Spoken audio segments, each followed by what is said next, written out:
a software engineer. I've been a software engineer for like 2, 3 years. I majorly specialize in front end and Web3 technologies. I love research. I mean, that's why I actually got into the Web3 space because it's emerging and then there are a lot of things to study and then learn about. So that's like a brief intro. I think at the end of this, I would love to meet everyone here. You guys seem like amazing people, and the fact that you actually made it here today is taking the right step in the right direction, and I think that's what's very important in life. So I think we can dive right in now. So this is our table of contents. I try to make it as brief as possible because of something called overload of information. At most, you should actually spend like 20 minutes learning something and take 5 minutes break. So I want to make this as brief as possible, and then I hope I'm able to pass my message across. So during my presentation, if you have any issues hearing me, please you can always speak up, and then I think I'll try to make myself as audible as possible. Okay, so this is the three key points we'll be discussing on. The first and most important one is how to upskill yourself as an aspiring professional. The second one will be the opportunities available to women. I think especially in the tech space because that's where I work, so that is where I can speak from. And then the last most important one, which is I feel like my most important secret in the most important thing before you think about upskilling is I feel like you have to get to know yourself as a professional first. Um, who are you as a professional? Like, what do you specialize in? If you're a front end developer, if you're a back end developer, if you are a UI UX designer, those are like broad areas. You have to know how to like narrow it down or like say find a niche. And finding a niche does not mean you have to box yourself up in just that area of specialization. No, finding a niche means you find this particular field you find interesting, and then you make sure you master it because without I think it's just very important. I had a quote to say there, but I think I forgot it. And then the second thing to keep in mind is okay, you identify yourself as a professional. Okay, yeah, I'm a front end. For me, I'm a front end developer, and I decided to specialize in Web3 technologies. Okay, so what is the next thing there? What are the opportunities am I trying to? What opportunities are there? What am I trying to attract? So in my field in the Web3 space, there are a lot of blockchains, and every day new blockchains keep emerging. So if for me, I actually decided to specialize in the Ethereum blockchain. There's a Solana blockchain, and there's the Polygon blockchain. But for me, I decided to focus on Ethereum and then Polygon because it's a side chain of Ethereum. And I think I'm getting too technical. But okay, identify, okay, I'm interested in Web3, and then I'm trying to attract opportunities in Ethereum development. And the next important thing I need to ask myself is, what is required of me to harness these opportunities? For me to build on Ethereum blockchain, there's a language called Solidity. It's a language native to the Ethereum blockchain. So what is required of me essentially is I have to have a deep understanding of Solidity and then the Ethereum virtual machine and then blockchain technology as a whole. If you're following me, you see where I started from. I started from, okay, what am I as a professional? Okay, yeah, I'm a front end developer. Then, okay, a front end developer, there's the fintech space, there's the real estate, there's the Web3. But for me, I decided, okay, Web3 because so something I was passionate about. I mean, you could wake me up at 3 a.m. to explain blockchain to you, and I would do it. Like, I would actually have no problem, and I would actually enjoy my time doing it. So I've identified myself, yeah, Web3. Then what opportunities am I trying? What opportunities am I interested in? The opportunities I'm interested in is opportunities in the Ethereum blockchain. And then what is required of me to get those opportunities is to learn the language Solidity. And it's not just about learning Solidity because um, what people fail to realize is when you specialize narrow your focus to that area, you should be able to do that because there's no point if you actually just know one area and you cannot apply it to the other areas. You're like just locked in a box. That's what I was trying to explain. I identify what's required, solidity, and then okay, who are the decision makers towards me getting that opportunity? If I actually think about it, it's not the CEO, it's not Vitalik, the owner of the builder of Ethereum blockchain. It's not his CTO, it's not his CFO, neither is it somebody on YouTube that builds on the Ethereum blockchain. I have to be able to narrow it down. Okay, yeah, there are recruiters that are targeted at hiring in the blockchain ecosystem. And I have to identify those people. And I think that is one of the major importance of social media. Um, Having social media, knowing how to navigate your social media to get the information you need, I think is one very key important factor. If I identify the person, okay, you're a recruiter, what I need to do is I just need to go probably on my LinkedIn or on my Twitter, and then probably type in a recruiter for blockchain industry, or better still, type Web3 technology and then see who pops up. From there, I get to see people already working in my space, and then I get to see people I can always call on, or people I can always. The point is, I'm looking for the recruiters, but in the process, I always find other people I need to work with. So this is like a big overview. This is like the four important questions you need to ask yourself before trying to upskill. Okay, okay, and then our first major point is how to upskill as an aspiring professional. And then I made it a point to explain what upskilling means. Basically, it's the process of taking your skill and knowledge in a particular area to a new level. Um, Give me a moment, let me explain that. Okay, currently I'm in the Web3 space. If I say I want to upskill, that means I have to look into the things I do not know, or probably the new technology. Like if you're in the tech space, you always have now we have ES7, that's ECMAScript 7. And then you have to learn as it progresses. So for me to upskill means okay, yeah, there's ECMAScript 7. That means I have to take my time and actually go and learn it and the different syntax to the ES6 that I'm used to. That's what upskilling means. If you are into UI UX design, probably it's in that point that you now actually like sit back and then you might decide to add a little bit of motion design with it. Because motion design, I found out that motion design and UI UX they kind of mix together. If you can add a little bit of motion design to a UI UX design, you become like amazing.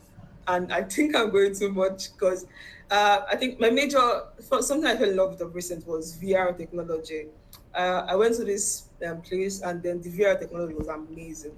So if you're somebody in the UI UX field and you want to upskill into VR, please let me know. I would love to see all your projects. I'm a big fan of that. I will support you all the way. I will actually help you up. So now, down to the main thing: how to upskill. Okay, the first most important thing is to pick a path and set a learning goal. Okay, myself for example, in the Web3 space, there's something called soul-bound tokens, and that is my next area of learning. I've not been able to settle down and get to it, but there's something called soul-bound token. I have no idea how it's created. It's a new DeFi protocol, and most of the applications I've been looking into, there've been some reference to soul-bound technology. So I know that for a fact that that is where the Web3 space is going. Soul-bound tokens and all. Okay. Sorry, excuse me. So can you hear me now? Sorry, my mic got disconnected first. Can anyone hear me? Yep, I can hear you. Okay, cool. So how to upskill? First thing is to pick a part and set the learning goal. If you are in UI UX design and you decided to add motion design to it, okay, you have to come to terms with yourself. You have to give yourself the time to learn it. And nothing about learning is you cannot force it. You cannot rush through any learning parts. You have to pick one, okay, motion design, and then you set the learning goal. Probably in 3 months or 4 months, you are going to learn that motion design. That means you are giving yourself the time.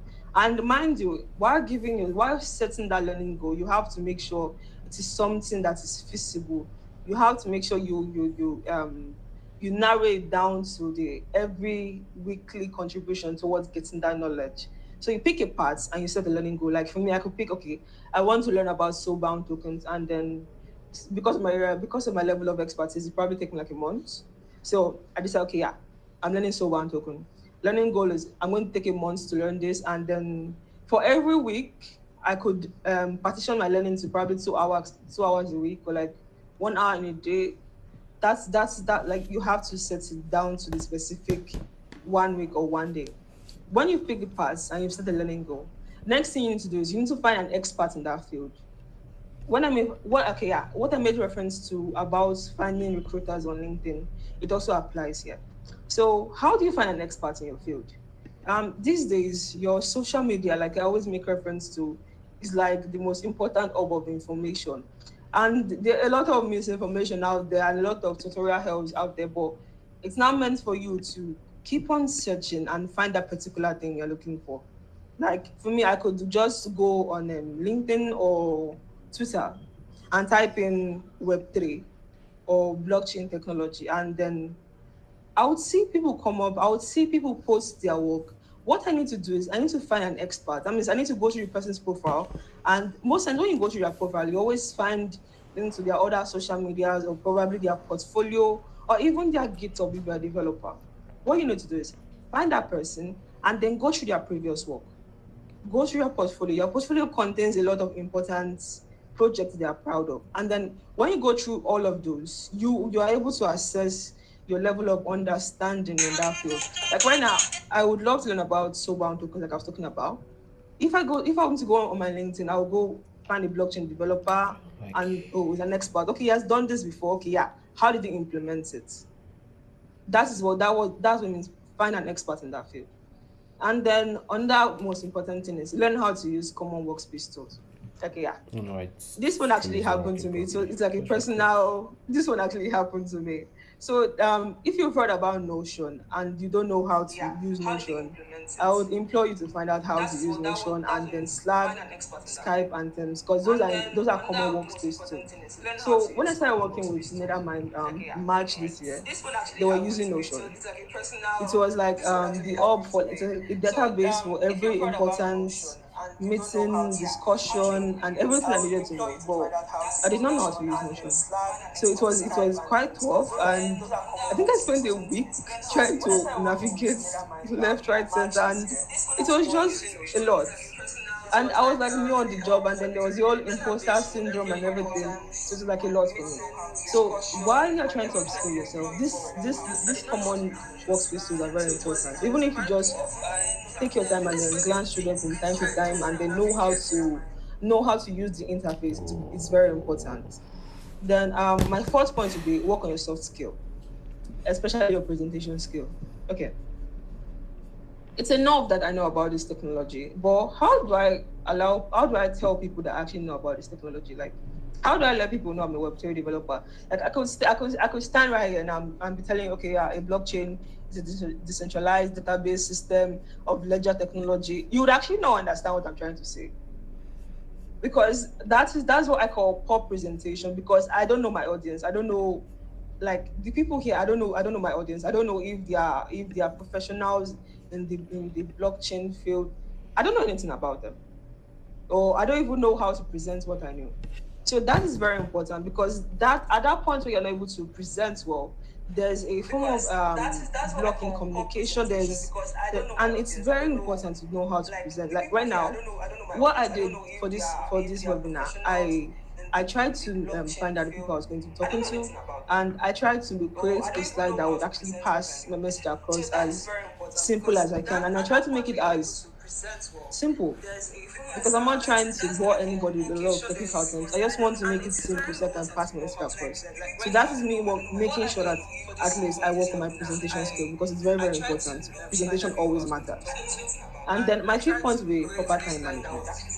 Um, Nobody likes a late comer, if we're being sincere. Nobody likes their time being wasted. Nobody likes somebody that drags their work and then it takes 45 years to reply an email. Nobody likes that. So when you're in a professional setting, you have to know how to apportion your time. Okay, for me, okay, let me. I always like to use myself as an example, because I am constantly trying to work on myself, and I believe that one day I might finally get to the point where I feel like, oh yeah, I'm there. So how I try to work on my time is I wake up in the morning. I know I have to get to the gym, or I probably should take a walk, or probably I should run. So what I do is I wake up by 6. I'm out of the house by 7. 7 till 8 o'clock. I have 1 hour to do whatever I need to do, be it walk around or go to the gym. Then by 8, I should be home. And then I probably would not have my first meeting till 10 a.m. But that time in between 8 a.m. and 10 a.m., I have to make sure I am working on what I'm supposed to work on before the 10 a.m. meeting. Probably it's a feedback I have to give in that 10 a.m. meeting, or I just have to make sure I'm ready. And under key hack I uses, I try to work the nights before so that my morning is kind of free and it's not so choked up and I get a lot of anxiety because, oh yeah, I'm late or something. No. Then I probably have my meeting by 10 and then till like 1. What I like to do is I like to sleep by 1 p.m. Um, uh, it feels like, I feel like people don't talk about this enough. There's something called a power nap. You should always take in between. I always like to give myself like 1 hour where I just, even if I cannot sleep, I should just like take my mind off the screen and then probably I love video games. God, if you call me by 1, if I'm not sleeping, I'm probably playing video games. So from 1 to 2, it's like my own personal go and rest time. Then I can go back to my laptop from 2 to 6 and I will feel supercharged. And I'll be able to walk through my 2 to 6. I'll be able to give in the best 4 hours or very good 4 hours because it's not just about giving time, it's about giving quality time. So if you look at these 5 key points to upskill as an aspiring professional is pick a part, set a learning goal, find an expert. The expert could be anybody, could even be your neighbor downstairs. It could be anybody, never look at anybody. That is one thing I've learned. It could be anybody. Learn to use common workspace tools, work on your soft skill, and then proper time management. And then one last thing I forgot to add. As an aspiring professional, the most important thing at the beginning stage of your career is learning. You should always prioritize learning over anything. Learning is very important. At the important stage, like a lot of people try to preach against 9 to 5, but what I personally recommend is, okay, at the earlier stage of your career, it's very important to go through that 9 to 5. What it gives you is like a community of co-workers before you decide to go into freelancing. What it gives you is that community of co-workers. It gives you somebody to always talk to when you have issues. Because a company, you have probably other developers with you or designers. You even have your project manager. Those people are there to help you get your hands straight or get the tighten grip on what you're trying to do. Like as a developer, you've never pushed code to production and you want to start freelancing. I would personally recommend to start from 9 to 5 because I think the first time ever pushed code to production was in a 9 to 5 setting, and I can tell you that I almost crashed the server. And what helped me was that I had co-workers to help me through it. And I actually felt bad for like 3 days that I almost crashed the server, but I got to understand with time that that is very important. In that stage I am learning, nobody's expecting me to prioritize learning at the beginning stage of your career. It's very, very important. I think that should buttress my point on how to upskill as an aspiring professional. That's fine. The next thing would be the opportunities available to women. So yeah, this is a very, very controversial topic. Um, Educating women in today's digital society. So there are a lot of opportunities. Even when you're applying for jobs, the level of sexism is quite low. Just know that whenever you're applying for a job, you have the opportunities available to women. For one, this is the GirlLEAD Project. This is centered towards women for women. In the Web3 space, we have Web3 ladies. It's a community that is centered towards educating and mentoring women in the Web3 space for anybody trying to get into the Web3 space. And then on that way, the opportunities, there are volunteering opportunities. The space was learning and mentorship opportunities. That was set back then, but now in the society we find ourselves. So a few of those communities that I mentioned is the GirlLEAD Project, which we are in currently, and then under one I'd recommend the She Code Africa and Web3 Ladies. You could join their boot camp or you could volunteer. And studies has also shown that there are more men than women in the tech space. And most companies are always trying to find a balance. They're trying to balance their workforce. You just have at the back of your mind that the opportunities available to women. There are scholarships available to women. All you have to do is Google is your best friend. LinkedIn is your best friend. Your social media is your best friend. Your social media is your best friend. That is on the opportunities available to women. And then I wanted to share my personal experience with everybody here. So, okay, about how I got into the Web3 space. So, it's actually quite funny how I got into the Web3 space. I did not, actually, I would say it found me than I found it. So, I got into Web3 space early 2020. That was the beginning of Corona. I was supposed to resume my final year in school, but I was stuck at home for 1 whole year, and I had 1 year to do whatever I wanted to do. At first, I was not aware to go to. I saw somebody tweeted that they were starting a WhatsApp group chat for anybody that wanted to learn about Web3 development, and I was like, oh hi, and I messaged the person like, oh yeah, add me to the group chat. And when I was added to the group chat after like 2 days, people were introducing themselves, and I was like, hi, I'm Ese, and they're like, female. I was like, yes. Somehow, I don't know what happened. I was the only female in the group, and it was very, very funny. It was actually very, very funny. So a little thing, I joined the group chat. Then we're learning about Udacity. It was Udacity Nano Degree in Blockchain Development. It was a free course then. So we started learning. But at the point I could not continue because I had to go back to school.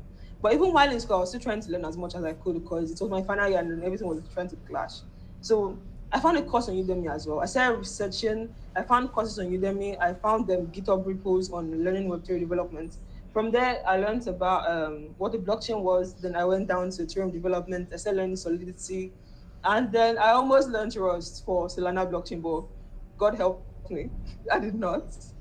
And then next thing I did was I found a Web3 community and joined. The one I found was Developer DAO. If anybody is familiar with the Web3 space, you would know. It's a very popular community. And then I also joined the Learn Web3. It's always on Discord. So what I did was I joined a bunch of them, even the End Code Club. I joined a bunch of them, and I kept on going through the resources they were sending. I kept on going through the job opportunities they were sending, and every time I went through the job opportunities, I would look at it and then look at what I know currently. I'll be like, oh my god, not yet, but I kept on going. Then I found several mentors online. Like I found a bunch of them. I think, and then one key thing is the mentors I found online. I did not talk to every one of them. There's something called direct mentorship and indirect mentorship. Somebody could be mentoring you indirectly, and the person would not know. How you do that is you look at the work the person is doing and you try to measure it against what you know currently, and then you try to level up. So after I joined the communities and I started learning, I found mentors. I went through their GitHub. I think at that period in my life, I was stalking people on social medias. From their LinkedIn to their GitHub repo to their Twitter, I was stalking everybody because I was trying to learn as much as I could. Then after going through all of those, I picked the most sought after skill. The most sought after skill then was smart contract development, Solidity. So okay, yeah, that was very popular. I said, okay, yeah, Solidity, this is what I'm going to learn. Then I started learning. Then in the process of my learning, as I was learning, I was also teaching people because one of the things I'm very passionate about is once I learn something new, I make sure everybody hears about it. Like I make sure I tell everybody. Like you can ask my siblings. When I started learning about cryptocurrency, I created introduction to cryptocurrency. I disturbed everybody to get into cryptocurrency. I made sure I did because I'm somebody like that. Once I'm learning something, I want to teach everybody. But with my passion for learning, I joined some communities, and then a major one that really impacted me was Blockchain Event Club, because I graduated from University of Benin, by the way, and I can see some persons here from University of Benin. So hi. So I graduated from University of Benin. I joined the Blockchain Club as the lead developer. Then I joined, but I was not so sure of myself. I just knew I was learning. And then they had this boot camp where I had to teach people smart contract development and DApp development. And I was also confident in my skill. But what that did for me was I was volunteering to be the lead developer. What that did for me was it made me go and research more. And then the more I taught, the more I got more understanding from it. Like the more I had classes with people, the more I understood their personal struggles to get into Web3 space, the more I just learned, the more I just, and then after some time on smart contract development, I was working on my own then, so I was not so sure. I was not so sure until March this year. Until March this year, I had the opportunity to join Nethermind. Um, for reference, Nethermind is one of the biggest contributor as per software development to the Ethereum blockchain. And like, wow. I picked a part in Ethereum development, and then I had the opportunity to work in Nethermind, one of the biggest contributors to the Ethereum blockchain. And it was like mind blowing because it was mind blowing for me. But then I got to work with people and I got to really understand. Because for me, it was I was just looking for that thing in my head that just told me, okay, yeah, you actually understand what you're doing now. The moment I joined the company and I was able to actually make major contributions, and it was really, really good. That I took my time. I did not rush things through. I took my time to actually learn. It took me time. It actually took me time, but I took my time to learn. And one thing I can tell anybody out there is that as long as you give in your time is not wasted. Something good will come back. Something good will come back. So just pick a path, set your goal, find experts in that goal, network, talk to people, and volunteer as much if you can. So can anybody hear me? Is everybody following? I think I've been talking for quite a while and nobody has said anything. Can Yeah, anybody we can hear me? hear you. We can hear you. Yes, we can hear you. Oh, okay, cool. Thank you very much. I thought everybody stopped listening at the point. Okay, yeah. And then this is my most important 6-step strategy to getting whatever opportunity you're looking for. It applies to every field if you look at it. Applies to any field. It is tested and trusted. I've had a bunch of friends that had to push through to make sure they actually followed this through till the end. First, like I said, was find your niche. Your niche could be software development, but in the fintech space. Find your niche. The moment you can find it. If you're somebody that loves marketing, there's something called product marketing. There's digital marketing. The tech space is like it's endless. There are a lot of opportunities. There's something called solution architecture. If you start from a career in sales, there's there's product design. There's a bunch of them. There's a new field called developer advocacy. There's UX writing. Like there's a lot of them. Just find the one that works for you and follow it through. And then once you can find that niche, next thing you need to do is find a mentor in that niche. Like I explained, you just need to use your social media. If you're interested in UI UX design, just go to your Twitter and type in UI UX design, and a bunch of persons will pop up. And it will take your time, but you just need to go through their pages and then go through their portfolios, find out what they know, find out if you can create whatever they know, or you find out what. Just make sure you always try to upskill yourself with something. Always find something. Find the niche, find the mentor, and find that knowledge gap you're currently missing. Then after you do that, why the next thing you can do is you should do is learn and build in public. Like if you get into UI UX design and you start creating a couple of screens, you probably created a travel app or a real estate app. The most important thing is like you should be able to share it in public. um some people are introverted and they get so worried and they get so much anxiety about sharing in public. Like, what if people actually say bad things about it? Truth is, people will say bad things, but the more you learn and you put it out there for everybody to see, as much as the people that are going to say terrible things about your work are going to say, there are going to be people there just watching you grow. They're going to watch you evolve, and then when it is time, the opportunity might even get you from your Twitter. Like 70% of the should I say 50% of the job in tech space are based on referral. And when you post your work, you get to network with people. And as you network with people, they could actually refer you to somebody. And then from there, you actually just kick off. And another thing about building in public is like you are publicly announcing to everybody. It's like your own social advertisement that, okay, yeah, I'm into your UX design now. Everybody, I hope you can hear me. I do this now. And everybody just have that back of the mind that, okay, yeah, when they think about it, they say, okay, yeah, this person does design. Okay. Then the fourth step is take advantage of your social media. I always try to hit on this. Okay, contrary to popular belief, social media is actually not evil. If you look at it, the social media algorithm has been tailored to give you what you give it. Like it's what you feed your social media is going to give to you. Like right now, I found the app to social medias. What I do is whatever I want to learn, I make sure I go to my search bar and type, okay, Ethereum development, probably on my Twitter or my LinkedIn. By the time I type Ethereum development or I type Web3 and I do a couple of searches, the next time I go back to my social media, I would start seeing adverts or pages related to Web3 or blockchain technology, because the algorithm has been tailored to give you what you give it.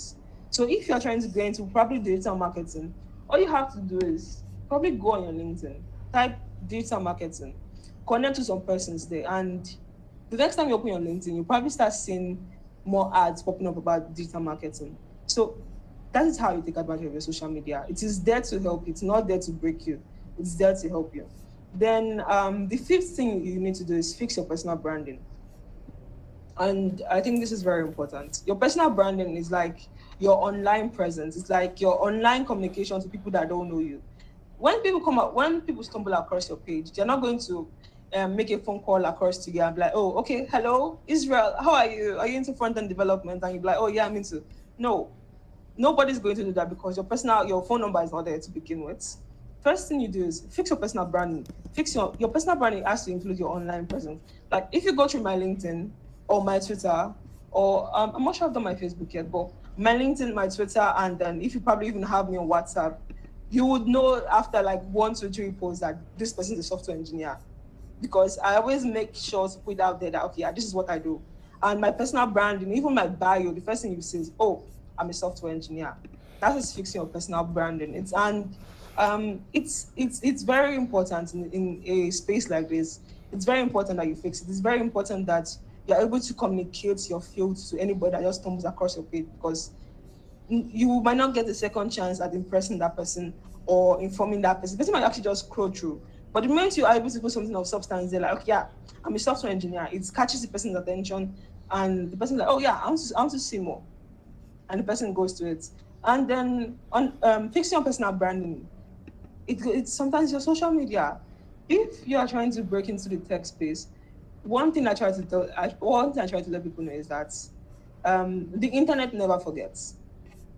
So you could be having your Twitter and you are saying, okay, you're using it for software development. But if you are to post a racist tweet or a sexist tweet or a very funny tweet that you think, okay, yeah, nobody cares about, it might come back to bite you at the end of the day, because those things are hurtful, not just to you, to everybody around you. I think it all boils down to being empathetic. You cannot be saying, okay, I'm doing software engineering with my bio, and then I'm posting a racist tweet or something very, very funny or something offensive to a community of people. It is very important to pay attention to those things, because those are things that could actually just one day come and shoot you in the leg when you are least expecting it. And then the sixth step I would mention is join a community and network. So if you're here, you should please join the GirlLEAD Project community. It's centered towards education, and if they can organize something as incredible as this for everyone to partake, then they actually dish out very, very useful content. And for one, I was able to speak to some persons there, and I can tell they're amazing. They're amazing to communicate and network with. So if this is the community you start with, please join the GirlLEAD community. And there are a bunch of other communities. If you come and meet me, I'll probably throw a lot of Web3 communities in your face. I'm sorry, that is my niche. That is all I could tell you about. Oh yeah, I know some that are dedicated to design, but I'll majorly tell you Web3. So join a community and network. As you're looking for experts in that field, you most likely come across a lot of communities dedicated to teaching whatever you're trying to learn. So when you join those communities, it's not just about joining their community and then remaining dormant and not saying anything. No, like people say, a closed mouth is a closed destiny. The moment you join the community, you should try and partake. You should try and volunteer. You should try and say something. Like the world is very interested in what you have to say. You don't have to be scared of probably to be wrong or right. Join the community and network. And what's the best way to network? Talk to whoever you have to talk to. But respectfully though, talk to whoever you have to talk to. Nobody will beat you. Always have that one in mind. So these are like my 6-step strategies. And I promise you they're as effective as they come. Find your niche, find a mentor, learn and build in public, take advantage of social media, fix your personal branding, and then join a community and network. It's literally 6 steps, and it's not as easy as it looks, or should I say it's easy? Just ease your mind into it and try it out.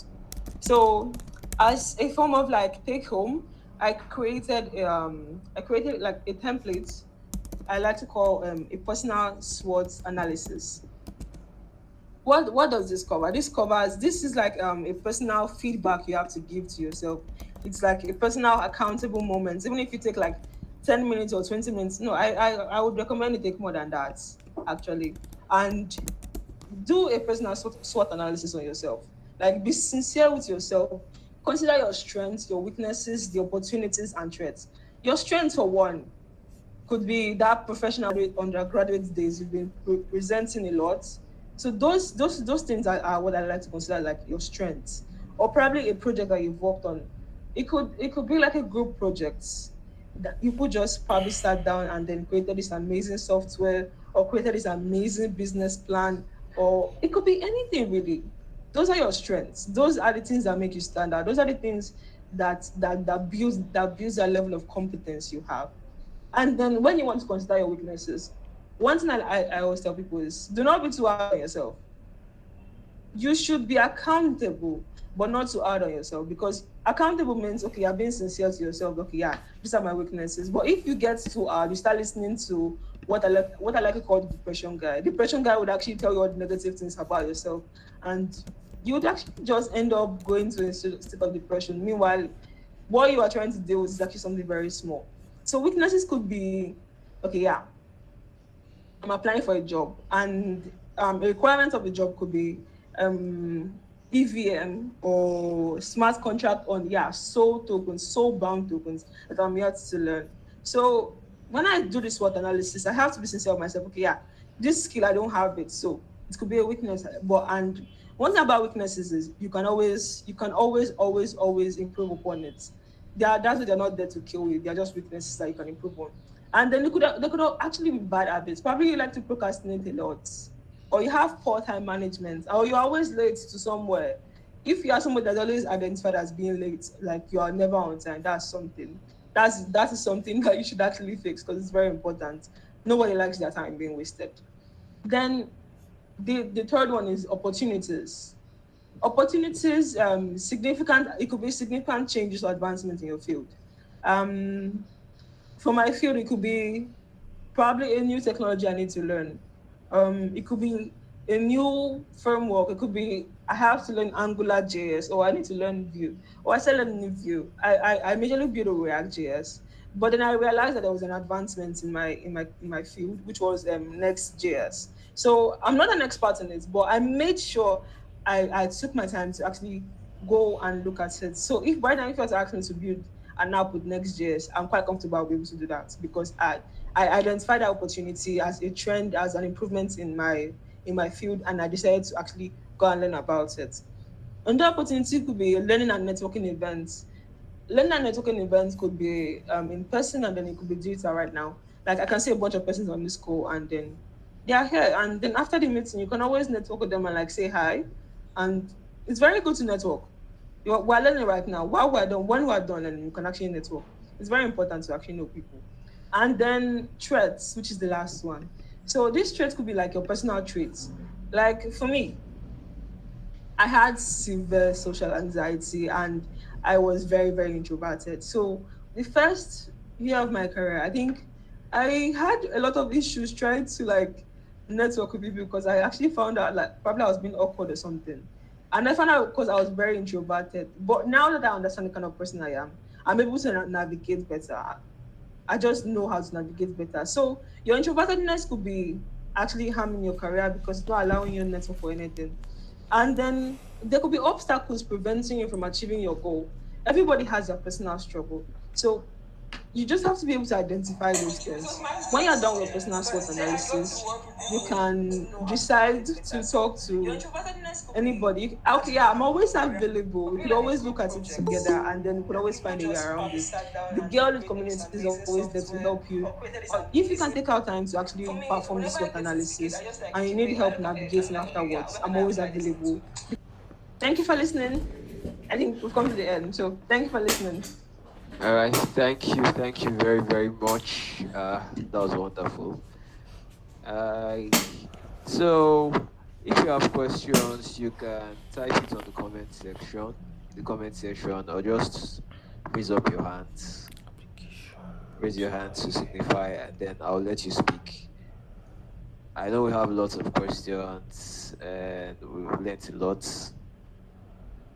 So, Essay, I'd like to ask something. You talked about using social media to get opportunities and also navigate your way around in terms of career opportunities. Yeah. Well, from experience, yeah, there's been a lot of, should I call it noise? Okay, I'll use an example. Actually, when Web3 really came out, like when I joined, like I was off Twitter for a while, and then everyone was just Web3, Web3, Web3, Web3, and there are lots of people that actually use the zeal of newbies for clickbait. So how do you actually relegate this noise and go for what you want? Okay. Social media is actually quite powerful. It's more powerful than people think. So if you're getting a lot of noise about Web3 on your social media, there's a specific kind of setting you can do on your Twitter that blocks out those noise. You could block out keywords like there's something called clickbaits. Yes, those clickbaits are like 10 ways to get started as a Web3 developer, how to become a Web3 Yeah. developer and earn $1,000. Like, it's ridiculous. You know that. So what you do is you find those keywords and you like block it out. You block it out. You just block it out, and it does that for you. And then another way to mitigate that is focus more on, if it's getting too much, check the communities. The communities are bound to have a lot of more streamlined resources for you. Yeah, that's what I'll say. Okay, thank you very much. Okay, I'm not seeing any questions from others. Wait, guys, seems like we really understood everything, and wow. Okay. There's really no So, question. okay, yeah. So, Dami, you can speak. Okay, hello everyone. Awesome presentation, Nessie. Thank you. So, I just wanted to share my experiences and to buttress on your points, especially the 6 steps, because it's also something that worked for me as well. Oh, good. And then even about proof of knowledge and then gathering experiences, getting certifications in different places. So first, there was this Twitter post I saw, I think yesterday or early today. It was about a guy that does let Paystack. For those of us that may not know, Paystack is one of Nigeria's unicorns. It's one of Nigeria's billion-dollar companies. So when the guy he was narrating, he said he had a conversation with his former boss, who told him that the reason why he was hired was because he used to sell bread. I think I That saw was the that. Yeah, and this is a tech company that does financial payments, that acts as a payment gateway, manages financial transactions and all that for businesses. So he now explained further, saying that the reason why he was picked over the other guy was because he had 4 months. He spent 4 months learning in I think it was a bakery or so. He was working as a manager there. He was managing some operations, managing some processes for them. That was what made him stand out in a tech interview. So yes, that's one experience. And then for my own personal experience, I got my current job, I got it from Twitter. It's usually I post my jobs I post whatever form project, personal project or portfolio project that I post it online. But for this particular job, I just randomly put my portfolio online, and my boss just messaged me. I was like, hey, we like what you do, come and work with us, let's interview you. And that was how I got the job. So yeah, these steps work and they work very well. So I think it's something all of us, those of us that are those of us here that are looking for opportunities, are trying to position ourselves for opportunities, is something we should try our hands on. Thank you. Thank you, Dami. Thank Okay, you. anyone? Thank you. Yeah, please. What? Any more questions? All right. Okay, let me go through the. I think boss actually commended you for wonderful presentation. And okay, another thing. You mentioned imposter syndromes. imposter syndrome like numerous times. And I think there's something about applying for jobs, especially as a newbie, and you might see some weird and strange requirements. So my question is actually twofold. Um, okay, okay, Miracle has raised. Let me just ask this. So how do you apply for jobs? Maybe you met some of the requirements, but not all. Do you actually go for them? And Okay. another thing, yeah, okay, you got that. Then secondly, as someone that's trying to upskill or get into a tech career, it's actually easy to get exploited by companies. I know there are lots of horror stories in Nigeria. So how do you avoid that or navigate that? Okay. First things first, the imposter syndrome, or when you don't meet up to the requirements. One thing I like to do is I like to apply no matter how much, no matter how scared I am, no matter how much I feel like I'm unqualified. What I like to do is I like to go through the requirements, or like details about the job, and then I also try to look at the company, because you should not just apply to any job. Some companies are actually quite funny. That is where you have to now like do your personal research into the company. When you see the job and you don't meet up to the requirements, still you should still go ahead and apply. Who knows? You might actually just get an interview. Like what Dami said, he got employed because he had experience as a manager in a bakery. So the recruiters are majorly, then most times they're actually not looking for people that have all the qualifications. If you have like 70%, you are actually good to go. Because most times you actually learn a lot on the job. And then for just apply, no matter how scared you are, no matter how much anxiety, no matter how much you feel like, oh yeah, I'm not qualified up to this point. Just apply. What's the worst that could happen? You get a rejection and nobody will beat you at the end of the day. You should actually just apply, no matter what. Then as for being a newbie trying to get into the tech space and being exploited. When I